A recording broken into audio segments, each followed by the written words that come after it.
When I talk to most people about freelancing, the biggest thing they bring up as a reason why they don't want to do it is taxes.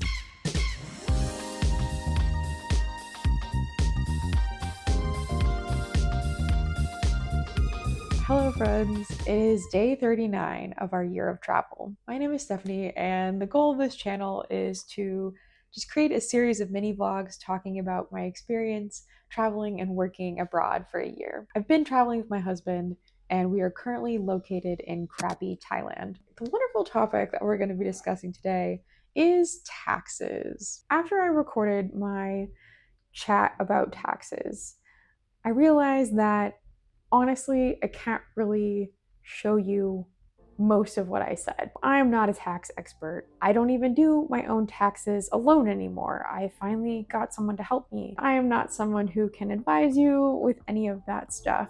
You need to go to a real expert and ask them the important questions. I have a lot of thoughts about this stuff, but it's just not really something that's appropriate to share in this format. This video was really supposed to be about two things. The biggest thing being, we got our taxes done. It's always a stressful time of year for me putting that stuff together, and dealing with freelance taxes is its own form of complicated, so I'm excited to have that complete. I just hope if you're in America and you're in the middle of this process right now, because this video will probably come out around that time, it's hard and frustrating, and just know, I've been feeling that pain for the past few weeks, and that you are capable, you can figure it out, because if I can figure it out and I can figure out how to get all my complicated stuff in order with help, but if I can figure it out, you can too.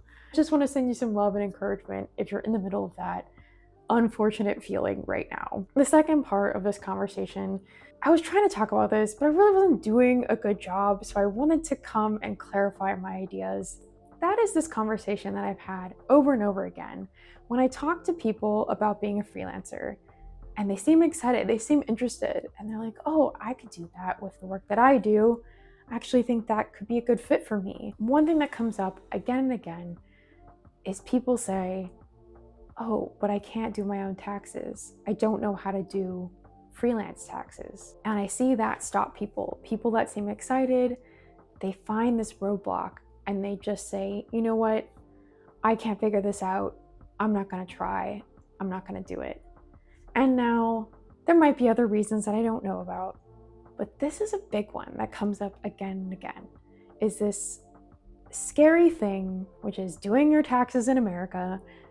People let that stop them from trying to be a freelancer. And I also see similar parallels with this idea of doing extended travel, with doing a kind of weirder work-life existence that Bran and I are trying this year.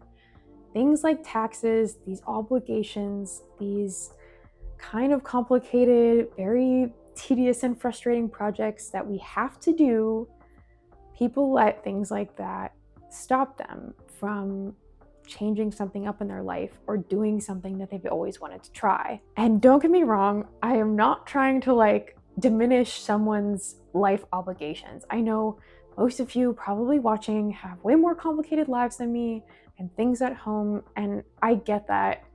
I'm not trying to shame anyone.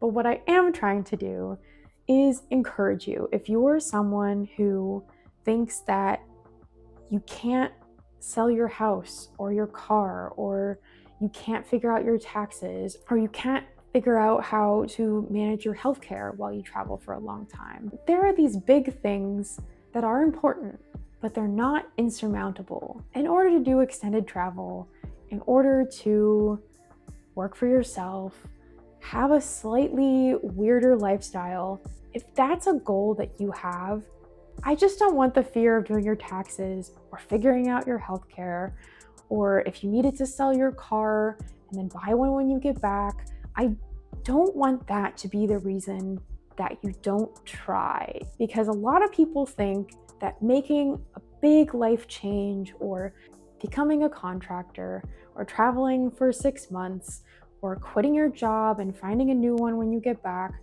a lot of people think that those things are way more difficult than they really are. And it's not that they're not annoying or they're not hard. They just think that they're not capable of tackling them. Please don't doubt yourself that you can't figure this out. I just want to urge you that if someone like me can figure out their freelance taxes and figure out how to manage this kind of thing while you're traveling for an extended amount of time, I promise you can too. I didn't go into this knowing a ton about it. I just really had to sit down and chip away and learn and keep finding the right people who could answer the questions that I have. Sometimes it's annoying. Sometimes, yeah, you're calling the IRS to figure something out, but none of it is actually that difficult. It mostly just takes persistence and some time. And I just don't want something like that to stop you from trying something you've wanted to try. Because I know that if I can do it, you can too. I have no background that makes me more qualified or capable in any way. Figuring out how to manage this stuff and do the thing you want to do is possible and achievable, and you're capable. So please don't let it stop you. If you're someone doing your taxes right now, I just wish you all the luck in finishing them. I know it's not fun, and I hope that everything goes smoothly and you're on the other side very soon. So yeah, this was a weird one, I know, but as always, thank you for listening. Thank you for chatting with me, and I will talk to you again tomorrow. Goodbye.